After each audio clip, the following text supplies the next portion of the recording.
नमस्कार दोस्तों, संतान प्राप्ति के लिए कजरी तीज की व्रत कथा हम आपको सुनाने जा रहे हैं। कजरी तीज का व्रत सुहागिन अपने पति की लंबी आयु और संतान प्राप्ति के लिए अखंड सौभाग्यवती होने के लिए इस व्रत को रखती हैं। इस व्रत में निर्जला व्रत रखा जाता है और पार्वती माता की पूरे विधि विधान से पूजा की जाती है।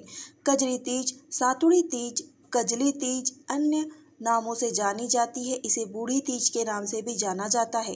इसे भारत के कई राज्यों जैसे उत्तर प्रदेश, राजस्थान और मध्य प्रदेश, बिहार जैसे कई क्षेत्रों में मनाया जाता है।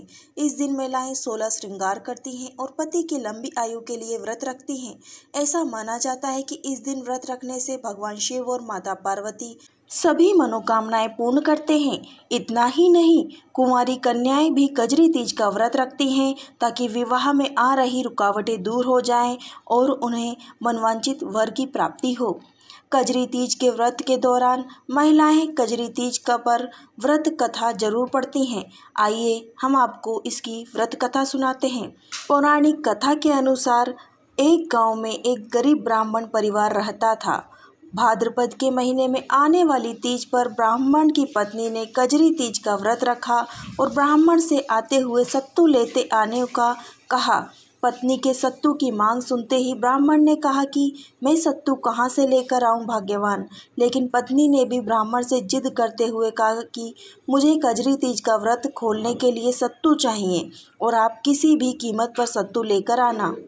ब्राह्मण पत्नी की बात सुनकर परेशान हो गया और रात के समय घर से निकल गया। वह सीधे एक साहूकार की दुकान में घुस गया और चने की दाल, घी, शक्कर आदि मिलाकर 1.25 किलो सत्तू बना लिया। जैसे ही सत्तू बनाकर ब्राह्मण दुकान से बाहर निकल रहा था, तभी खटपट की आवाज़ सुनकर साहूकार के नौकर आ गए और उसे चोर चोर कह के आवाज़ लगाने लगे। नौकरों में ब्राह्मण को पकड़ लिया और साहूकार को बोला बुला लाए। ब्राह्मण ने साहूकार को बताया कि मैं बहुत गरीब हूँ और मेरी पत्नी ने आज तीज का व्रत रखा हुआ है। मैं सिर्फ उसी के लिए 1.25 किलो सत्तू बनाकर लिया है। साहूकार ने नौकरों को ब्राह्मण की तलाशी लेने को कहा। ब्राह्मण के पास 1.25 किलो सत्तू के अलावा कुछ भी नहीं निकला। उधर ब्राह्मण के घर जाने में देर हो रही थी। चांद निकल आया था और पत्नी व्रत खोलने के लिए सत्तू और ब्राह्मण का इंतजार कर रही थी। लेकिन ब्राह्मण की ईमानदारी देखकर साहूकार ने बोला कि मैं आज तुम्हारी पत्नी को अपनी धर्म बहन मानूंगा और 1.25 किलो सत्तू के साथ साथ साहूकार ने ब्राह्मण को गहने, मेहंदी, लच्छा और बहुत सारा धन देकर अच्छे से विदा किया। इतना ही नहीं, सबने मिलकर कजरी माता की पूजा भी की। कजरी तीज के दिन निमाड़ी माता की पूजा भी की जाती है। इन्हें माता पार्वती का ही स्वरूप माना जाता है। इस दिन महिलाएं सवेरे उठकर स्नान करके साफ कपड़े पहनती हैं और व्रत का संकल्प लेती हैं। निमाड़ी माता को भोग लगा के और मालपुआ बनाया जाता है। भोग के लिए, पूजन के लिए मिट्टी या गाय के गोबर के तालाब की मिट्टी से बनाएं और उसमें नीम की टहनी डालते हैं और निमाड़ी माता की स्थापना करते हैं। माता के ऊपर चुन्नी रखकर पूजा की जाती है। निमाड़ी माता को मेहंदी, हल्दी, सिंदूर, चूड़ियाँ, लाल चुनरी, सत्तू और मालपुआ का भोग लगाया जाता है और साथ ही 16 श्रृंगार की वस्तुएं अर्पित की जाती हैं।